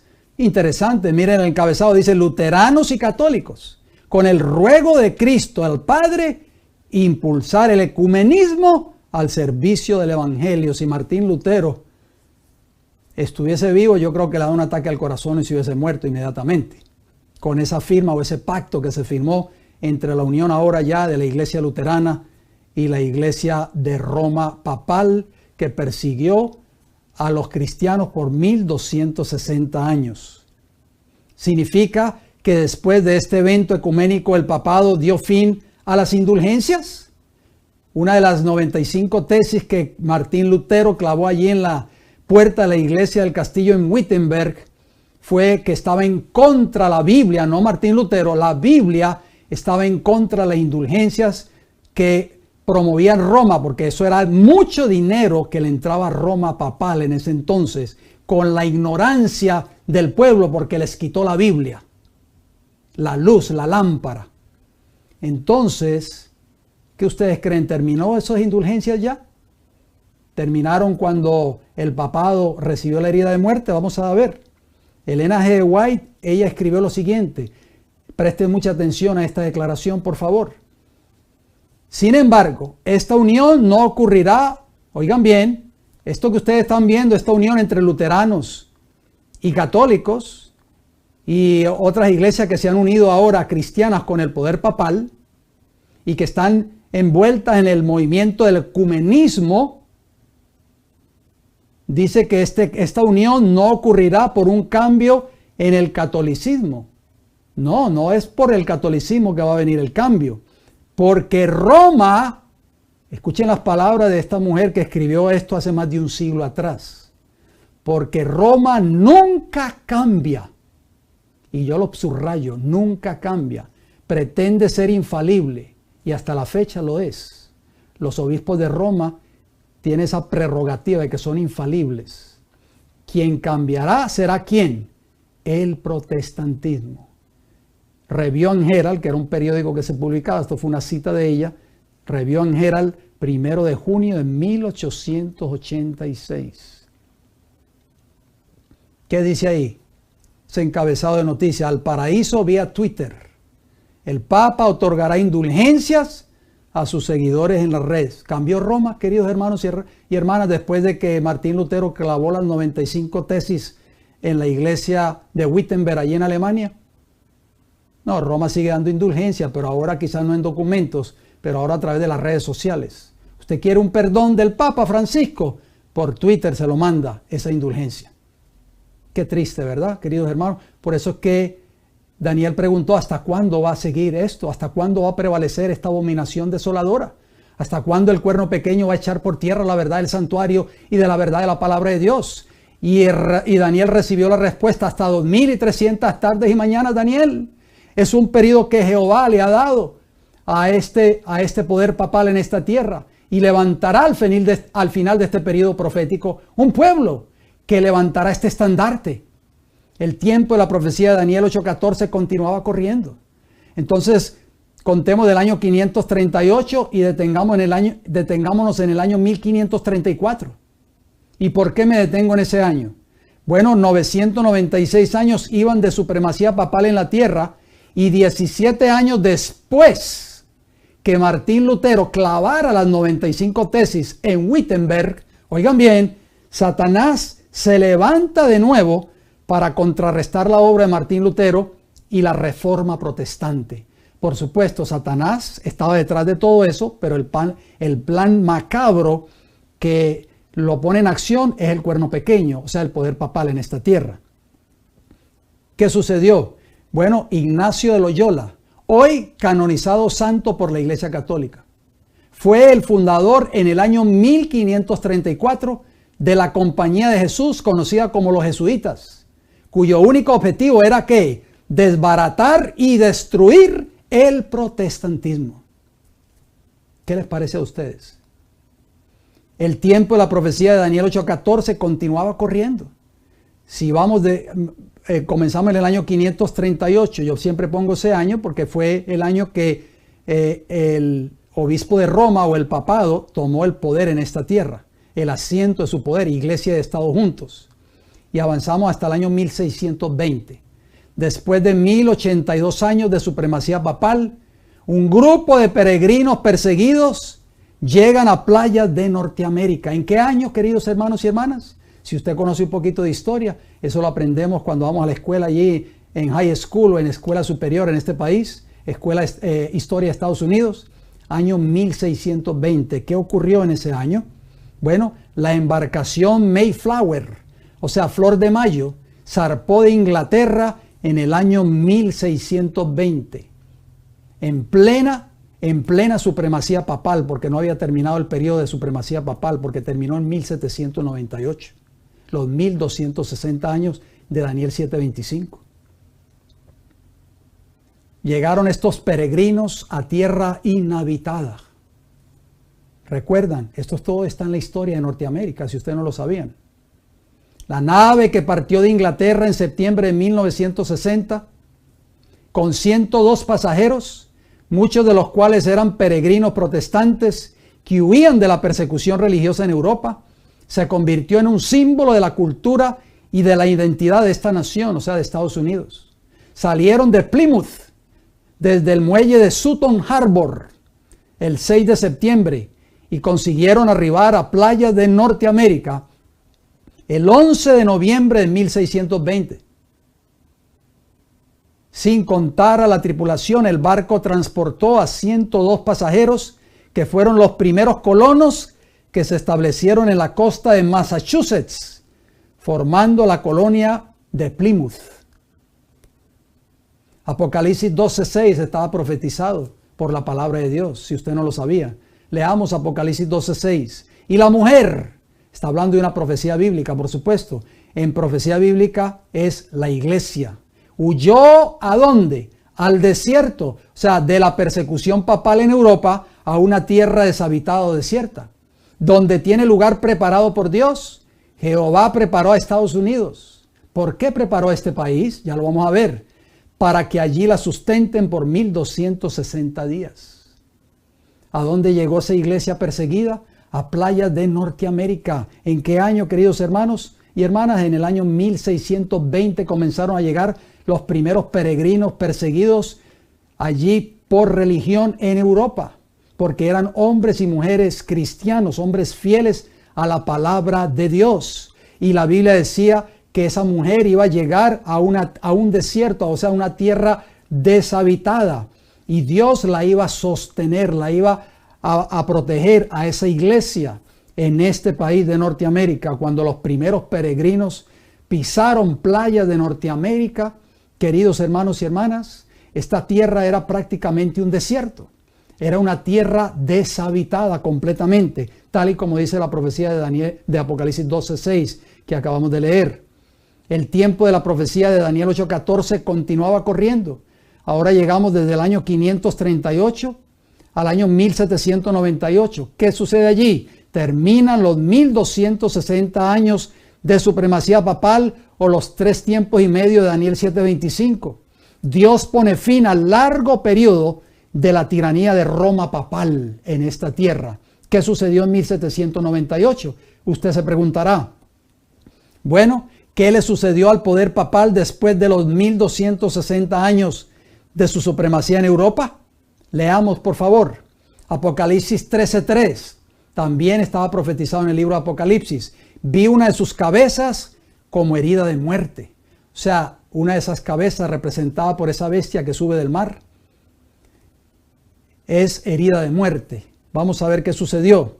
En el año 1798, o sea, al final del gran periodo profético de Daniel 7:25, el general Berthier del ejército francés lleva prisionero al Papa de Roma, en otras palabras, en 1798. O sea, el poder de la espada, el poder del Estado, llevó prisionero al obispo de Roma en ese entonces. Vamos a citar un libro muy interesante. Ustedes ven ahí la portada de ese libro, está en inglés, nunca ha sido traducido al español. Portada del libro El debilitamiento y la caída de la iglesia romana, escrito por Malachi Martin, que fue el autor que escribió Las llaves de esta sangre, que tal vez ustedes han escuchado de ese libro también. Noten lo que este hombre escribió en este libro. Tal vez desconocía esta profecía que estamos estudiando en esta hora. El Papa ciudadano de 82 años de edad, el Papa Pío VI, nacido bajo el nombre de Gianangelo Braschi, por los últimos 23 años, él ha sido el Papa en Roma. Se le ordenó que saliera de Roma bajo el arresto armado por el gobierno francés. ¿Qué día? El 20 de febrero, ¿de qué año?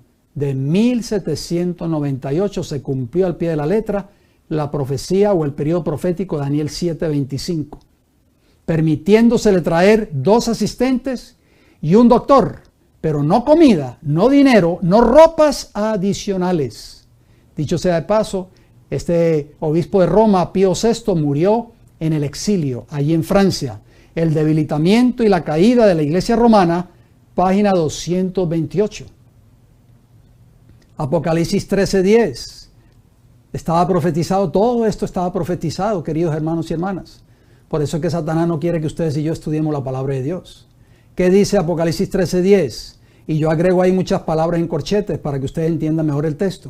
Si alguno lleva en cautividad, el papado mantuvo cautivo al mundo por 1260 años de supremacía.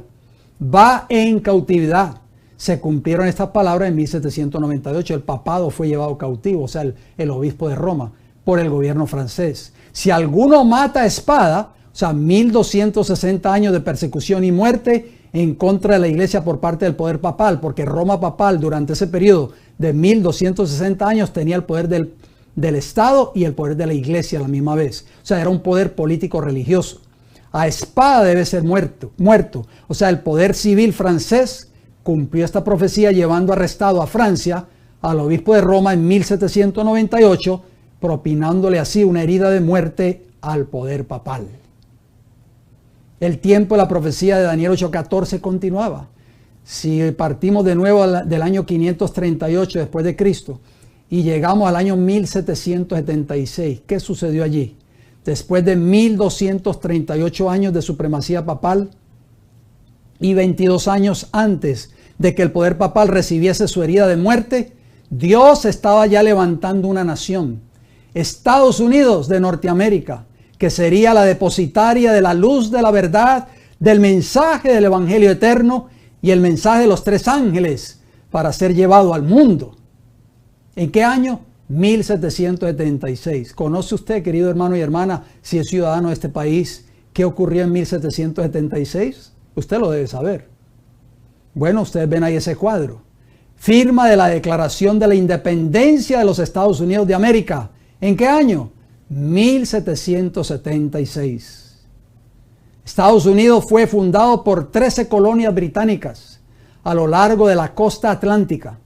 El 4 de julio de 1776 emitieron la Declaración de Independencia. Por eso aquí el 4 de julio es un día feriado en los Estados Unidos y es el día de la independencia, que proclamó su derecho a la libre autodeterminación y el establecimiento de una nación cooperativa.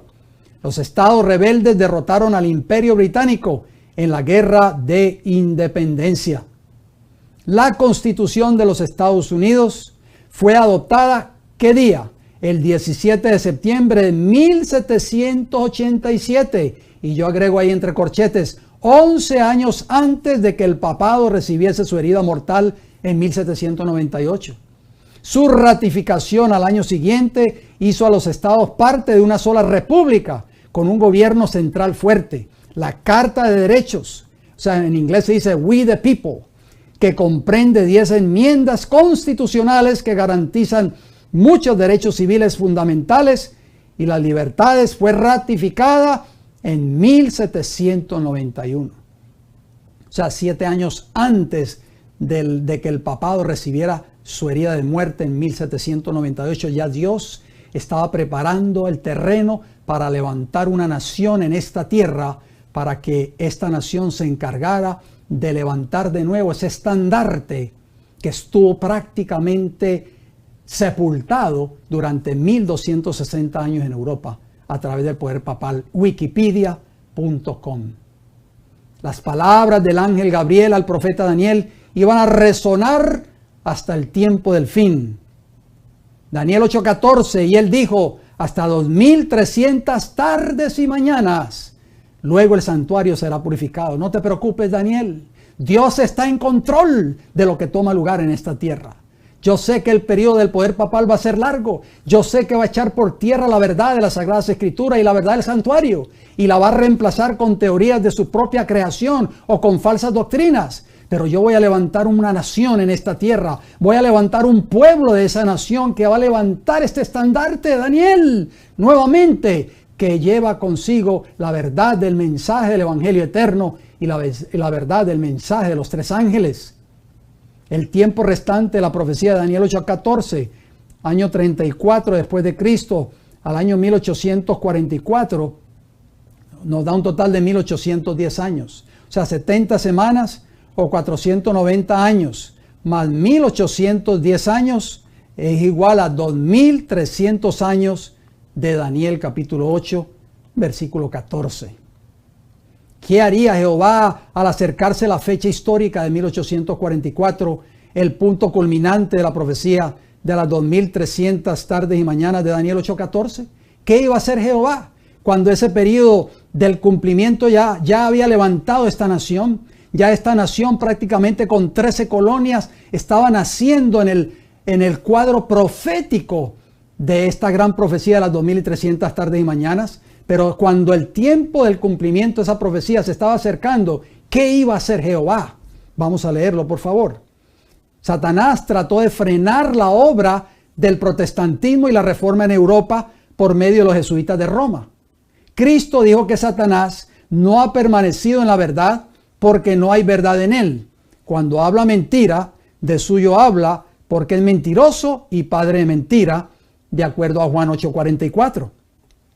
La verdad que por 1260 años había sido echada por tierra por el cuerno pequeño o el poder papal, de acuerdo a Daniel 8:12, sería restaurada en Norteamérica, la nueva tierra de Apocalipsis 12:6. ¿Qué instrumento y qué movimiento usaría Dios para levantar de nuevo el estandarte de la verdad bíblica para que fuese llevada a todas partes del mundo? Ahí ustedes ven en pantalla el gran predicador adventista. No era adventista del séptimo día porque la iglesia adventista no existía en ese entonces, pero se le conocía como el predicador adventista Guillermo Miller, el precursor del gran movimiento adventista de 1844. ¿Por qué? Porque todas esas personas se llamaban a sí mismos adventistas porque creían en la segunda venida de Cristo.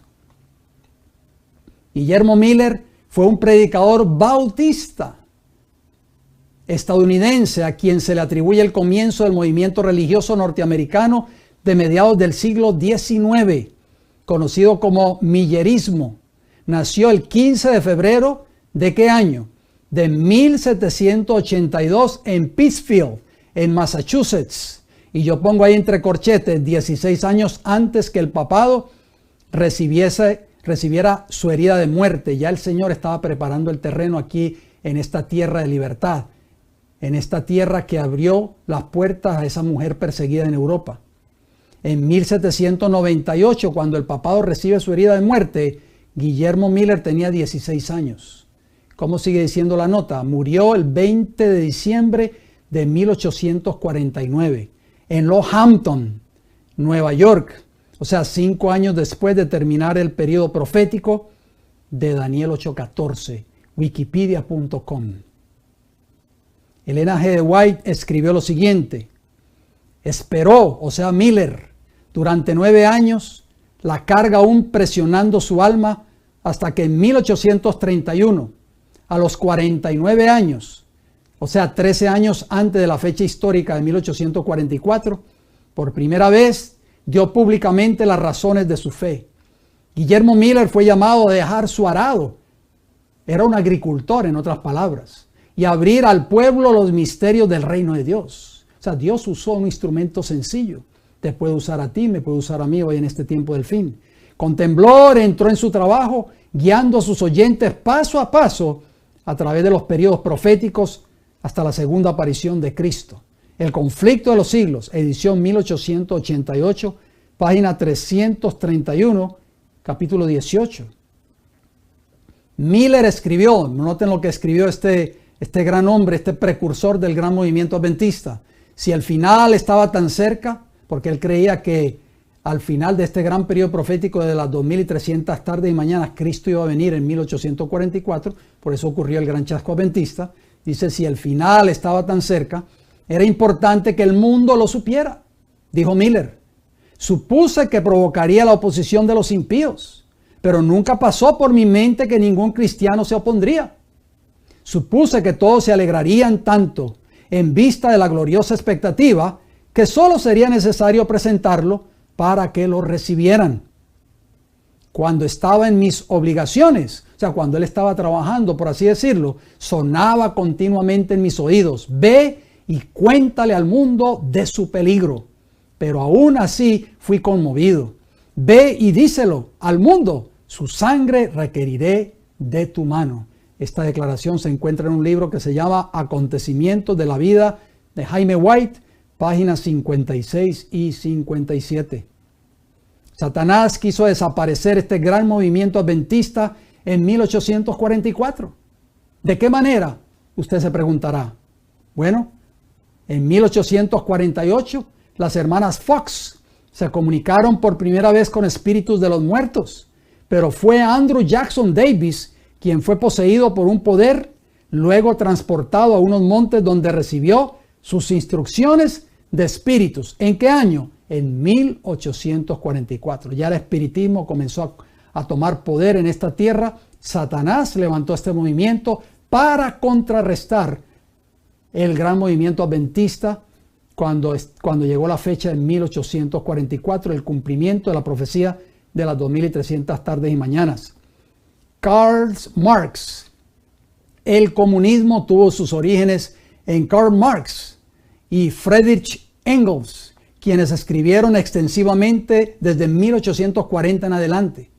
De acuerdo a la Enciclopedia Británica, los manuscritos de Marx, donde él pone de manifiesto sus ideas económicas y filosóficas, fueron escritos ¿en qué año? En 1844. O sea, el comunismo entró también a través de las enseñanzas de Karl Marx ya para el año de 1844, la misma fecha donde terminaba la profecía de las 2300 tardes y mañanas. Carlos Darwin en 1838. ¿En qué año? 1838. Después de un viaje de 5 años, Carlos Darwin regresó a Inglaterra para comenzar el proceso de escribir acerca de sus pensamientos que llegaron a ser eventualmente su famosa teoría, el origen de las especies. O sea, este fue el hombre que originó la teoría de la evolución. Y esta teoría se enseña hoy todavía en los centros educativos de casi todos los países del mundo. Las escuelas superiores de esta nación de Norteamérica enseñan la teoría de la evolución. Y es por eso que la mayoría de los jóvenes de edad de secundaria de este país, o de nivel de secundaria o high school, como se le llamen, en este país, la mayoría de ellos son ateos, queridos hermanos y hermanas, no creen en Dios. Por eso es que el sábado es el mandamiento que Satanás más ha atacado de los demás 9 mandamientos, si usted no lo sabía. ¿Por qué? Usted se preguntará. Porque la gente cree que el sábado, sí, el sábado yo voy a la iglesia los sábados. No, el sábado nos recuerda, es el único mandamiento que nos recuerda que Jehová es el creador de los cielos y de la tierra. O sea, el sábado fue dado prácticamente para salvaguardarnos a nosotros, para que nosotros recordáramos siempre, el ser humano recordáramos siempre que nosotros habíamos salido de la mano creadora de Dios. Cuando Satanás derrumba el sábado, todas estas falsas doctrinas entran inmediatamente a la mente del ser humano. Por eso esta falsa enseñanza, el origen de las especies, fue inventada por Carlos Darwin en 1844. ¿En qué año? 1844. Esto no es pura casualidad. Satanás estaba contrarrestando la obra de Dios en esta tierra. Darwin escribió una edición de 230 páginas. Robert Chambers publicó un libro acerca de esta teoría en octubre de 1844. José Smith, la Iglesia de los Mormones, fue fundada en 1830 por José Smith, o Joseph Smith, como se le conoce en este país, conocido como su profeta. Esta iglesia creció continuamente durante su tiempo de vida. Smith fue asesinado por una turba enfurecida el 27 de junio de 1844 a la edad de 38 años. ¿Por qué quiso Satanás contrarrestar el movimiento adventista de 1844? Bueno, ahí lo vemos en Apocalipsis capítulo 10, versículo 1 y 2. Este movimiento tenía un propósito. Dios iba a levantar este movimiento con un propósito. Dice Apocalipsis 10:1. Vi descender del cielo a otro ángel fuerte, envuelto en una nube, con el arco iris sobre su cabeza, y su rostro era como el sol, y sus pies como columnas de fuego. Versículo 2, tenía en su mano un librito abierto, o sea, el librito de la porción profética del libro de Daniel que tiene que ver con el tiempo del fin. Y puso su pie derecho sobre el mar y el izquierdo sobre la tierra. En otras palabras, esto daba a entender de que este mensaje tenía que ser predicado a toda nación, tribu, lengua y pueblo. El mensaje de Apocalipsis 14, el evangelio eterno y el mensaje de los tres ángeles debía ser llevado a toda nación, tribu, lengua y pueblo. Por eso el Señor preparó con anticipación esta nación, este desierto que estaba prácticamente inhabitado con los primeros peregrinos que llegaron a playa de Norteamérica. Y pocos años después, queridos hermanos, fue preparando el terreno el Señor para este gran movimiento adventista. Levantó un hombre, Guillermo Miller, William Miller como se le conoce en inglés, y él fue el precursor de este gran movimiento adventista en esta tierra. Elena G. White escribió lo siguiente, citamos nuevamente a esta gran escritora inspirada por Dios. A Guillermo Miller y a sus colaboradores les fue encomendada la misión de predicar la amonestación en los Estados Unidos de Norteamérica. ¿En qué país? En los Estados Unidos de Norteamérica. Esta fue la tierra inhabitada donde la mujer recibió refugio que huía de la persecución allí en Europa, de acuerdo a Apocalipsis 12:6. Dicho país vino a ser el centro del gran movimiento adventista. Allí fue donde la profecía del mensaje del primer ángel tuvo su cumplimiento más directo. Los escritos de Miller y de sus compañeros se propagaron hasta en países lejanos. Donde quiera que hubiesen penetrado misioneros, allá también fueron llevadas las alegres nuevas de la pronta venida de Cristo. Por todas partes fue predicado el mensaje del evangelio eterno. Temed a Dios y dadle gloria, porque ha llegado la hora de su juicio, de acuerdo a Apocalipsis capítulo 14, versículo 7, que es el mensaje del primer ángel, el juicio investigador en el santuario celestial, por supuesto. A pesar de la oposición de Satanás, oigan bien, la obra siguió adelante y la verdad del advenimiento fue aceptada por muchos miles. Por todas partes se oía el testimonio escrutador que amonestaba a los pecadores, tanto mundanos como miembros de iglesia, para que huyesen de la ira venidera. El conflicto de los siglos, páginas 417, 418, capítulo 21. Léanse ese capítulo si usted tiene ese libro en su hogar. Mateo 24:14 dice, y será predicado este evangelio del reino en todo el mundo, para testimonio a todas las naciones, y entonces vendrá el fin. Satanás quiso evitar que esta profecía de Jesús en Mateo 24:14 se cumpliera. Por eso, por 1260 años de supremacía papal en esta tierra, Satanás tuvo apagada esa lámpara que es la palabra de Dios. Y en la palabra de Dios está contenido, ¿qué cosa? El evangelio eterno para el tiempo del fin. Apocalipsis 14:6 también habla de ese evangelio eterno que es parte del mensaje de los tres ángeles. Vi volar por el medio del cielo a otro ángel que tenía el evangelio eterno. O sea, el que el poder papal echó por tierra por 1260 años. Para predicarlo a los moradores de la tierra, a toda nación, tribu, lengua y pueblo. ¿Qué movimiento ha levantado el Señor para predicar este triple mensaje angelical al mundo? El movimiento adventista. Este movimiento es un movimiento profético, queridos hermanos y hermanas, si usted no lo sabía. Por eso yo hice esa pregunta al principio, ¿por qué soy adventista del séptimo día? ¿Por qué tú eres adventista del séptimo día? Eso es lo que tienes que entender en este estudio de hoy.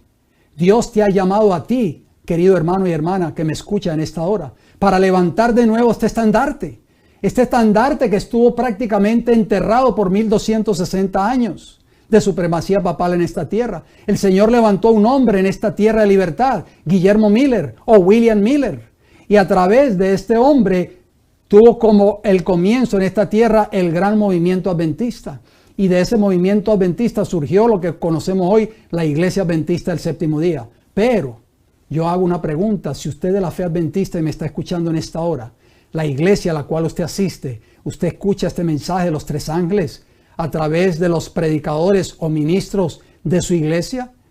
¿Está predicando usted, querido hermano y hermana, este mensaje a toda nación, tribu, lengua y pueblo? Porque Dios te ha dejado a ti y me ha dejado a mí para llevar este mensaje de salvación al mundo. Elena G. White escribió, escuchen lo que ella escribió en los minutos que nos quedan de este programa. El Señor llamó a su pueblo Israel y lo separó del mundo a fin de confiarle un cometido sagrado. Dios separó a Israel del mundo y le dio un cometido sagrado. Lo hizo depositario de su ley y quiso por su medio conservar entre los hombres el conocimiento de sí mismo, pero nosotros sabemos que Israel fracasó porque apostató de la verdad. Por este pueblo la luz del cielo había de resplandecer en los lugares oscuros de la tierra y había de oírse una voz llamando a todos los pueblos a apartarse de su idolatría para servir al Dios viviente y verdadero. Dios ha llamado a su iglesia en este tiempo, te ha llamado a ti y a mí en este tiempo, como llamó al antiguo Israel, para que se destaque como luz en la tierra. Esa lámpara estuvo apagada prácticamente por 1260 años, por eso se le conoce como la edad oscura. Ahora Dios te ha llamado a ti y a mí para levantar de nuevo ese estandarte. Por la poderosa hacha de la verdad, oigan bien, ¿cuál verdad? Los mensajes de los ángeles primero, segundo y tercero, la ha separado de las iglesias y del mundo para colocarla en sagrada proximidad a sí mismo. O sea, nosotros debemos ser un pueblo separados. No podemos ser parte del ecumenismo moderno. Dios nos ha llamado a ser un pueblo destacado en esta tierra. Y el estandarte que debemos de levantar, ¿cuál es? El estandarte del mensaje de los tres ángeles. Esa va a ser la diferencia que nosotros vamos a tener de las demás iglesias del mundo que han apostatado de esta verdad. Volvamos a la cita de nuevo, por favor. La ha hecho depositaria de su ley y le ha confiado, ¿qué cosa? Las grandes verdades de la profecía para este tiempo. Maravilloso lo que Dios ha hecho con su iglesia remanente en este tiempo del fin. Como los santos oráculos confiados al antiguo Israel, son un sagrado cometido lo que ha de ser comunicado al mundo. Los tres ángeles de Apocalipsis 14 representan a aquellos que aceptan la luz de los mensajes de Dios y salen como agentes suyos para pregonar las amonestaciones por toda la anchura y longitud de la tierra. Joyas de los testimonios, tomo 2, páginas 155 y 156. Tú y yo, si tú eres de la fe adventista, el Señor te ha llamado para levantar este estandarte. Vuelvo y hago la pregunta a la iglesia a la cual tú asistes. ¿Se oyen estos mensajes detrás del púlpito cada semana? Noten cómo termina esta declaración. En un sentido muy especial, los adventistas del séptimo día han sido colocados en el mundo como centinelas y transmisores de luz. A ellos ha sido confiada la tarea de dirigir la última amonestación a un mundo que perece. La palabra de Dios proyecta sobre ellos una luz maravillosa. Una obra de mayor importancia les ha sido confiada. ¿Cuál? ¿Cuál ha sido la obra que Dios te ha confiado a ti, querido hermano y hermana de la fe adventista que me escucha en esta hora? Proclamar los mensajes del primero, segundo y tercer ángeles. Ninguna otra obra puede ser comparada con esta y nada debe desviar nuestra atención de ella. Joya de los testimonios, tomo 3, página 288. Hay muchos hermanos y hermanas que yo he escuchado de ellos, que se han levantado en sus iglesias y se han levantado a predicar estos mensajes de los tres ángeles y han sido acallados prácticamente, han sido censurados, han sido marginados en sus iglesias. Ahí vemos nuevamente el santuario. Esa es la obra que Cristo está haciendo en el lugar santísimo, segundo departamento del santuario celestial. Ahí se encuentra la ley moral de Dios. En esa experiencia debemos estar tú y yo. Ahí comenzó esa experiencia, el segundo departamento, al final de la profecía de las 2300 tardes y mañanas, desde 1844 hasta la fecha. Todas esas verdades que usted ve allí en ese santuario en pantalla son las verdades que tú y yo debemos de presentar al mundo. Son las verdades que deben de repercutir por todas partes, por toda nación, tribu, lengua y pueblo, por estos medios, por radio, por televisión, en fin. Si tú asistes a una iglesia que no se predican ya estas verdades, con todo el respeto que usted, mi hermano y hermana, que se merece, usted está en el lugar equivocado. Estas verdades tienen que predicarse porque es un legado que Dios le dio a esta iglesia. Y Dios lo levantó a usted. No espere que el pastor las predique. Levántese usted como un estandarte. Levante de nuevo este estandarte que estuvo prácticamente fue sepultado por Satanás por 1260 años. Por eso Dios levantó a esta gran nación de Norteamérica. Y aquí en esta gran nación de Norteamérica, Dios levantó el gran movimiento adventista en los años 1830 en adelante, para que este movimiento llevase estas grandes verdades al mundo entero.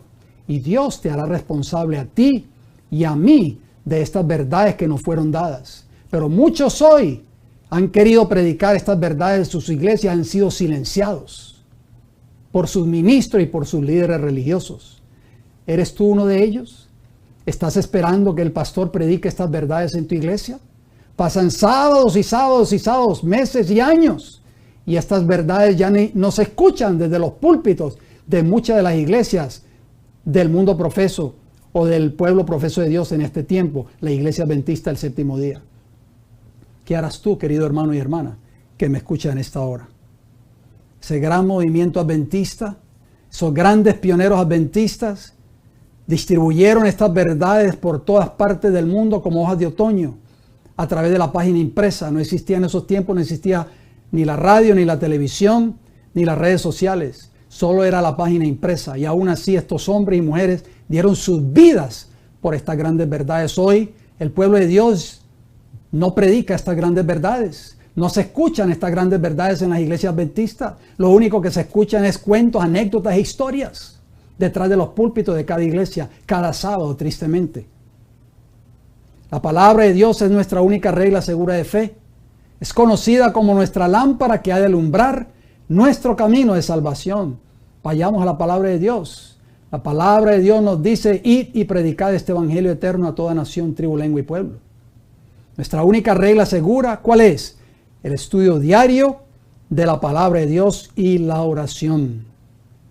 Apocalipsis 3:20 termina diciendo: he aquí, yo estoy a la puerta y llamo. Si alguno oye mi voz y abre la puerta, entraré a él y cenaré con él y él conmigo. Hermosa declaración. Cristo toca la puerta de tu corazón. Espero de que tu corazón haya sido tocado en esta hora a través de este estudio. ¿Por qué eres adventista del séptimo día, querido hermano y hermana que me escuchas? ¿Estás parado o parada en la verdadera plataforma de la verdad, que es la verdad del mensaje de los tres ángeles?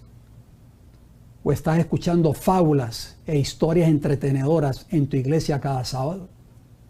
El Señor nos llama en esta hora a levantarnos y a levantar este estandarte de la verdad para este tiempo del fin. Termino con una palabra de oración.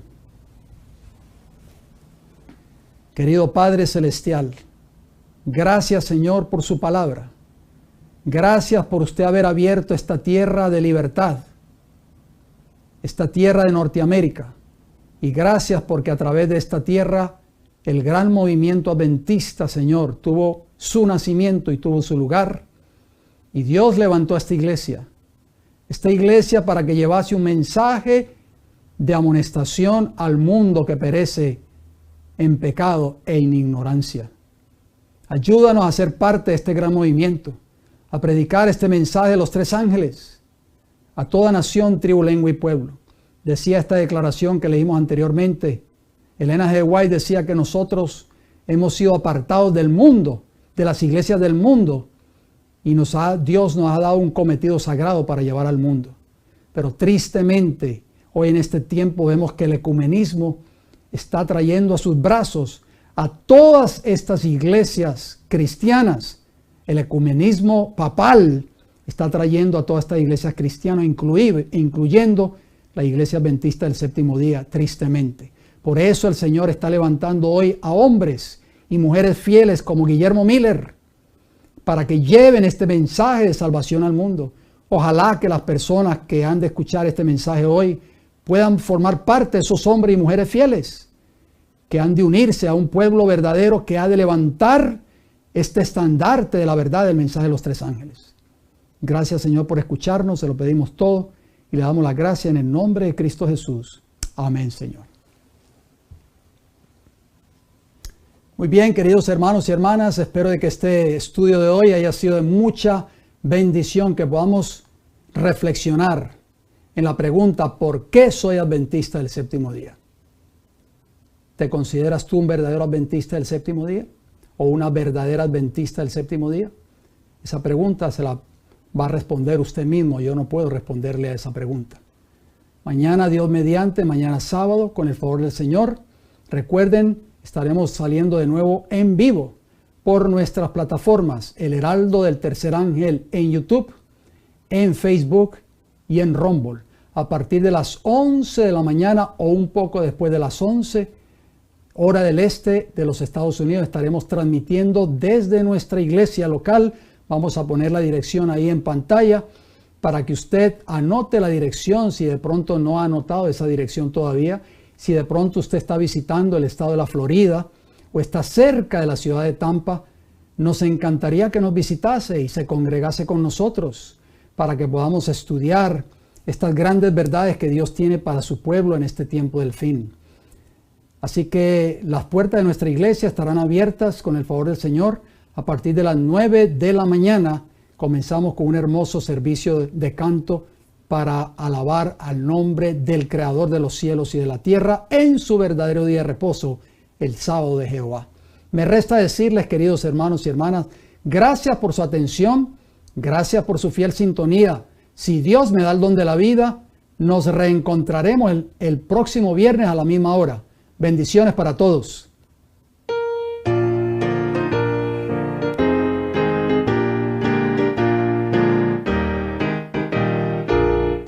Aunque en esta vida falten riquezas, sé que allá en la gloria tengo mi mansión.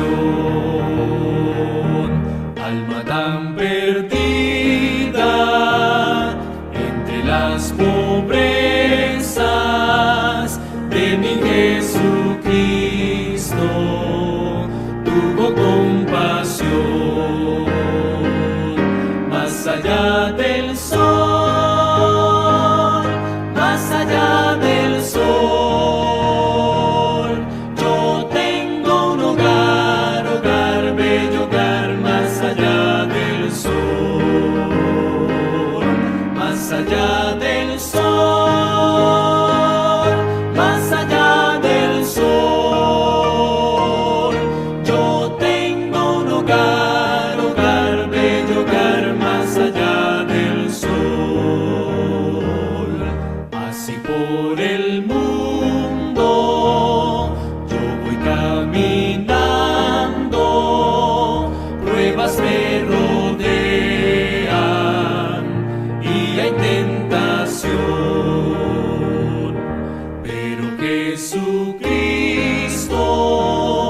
que me está probando, llevarme salvo hasta su mansión. Más allá del sol, más allá del sol, yo tengo un hogar, hogar, bello hogar, más allá del sol, más allá del sol,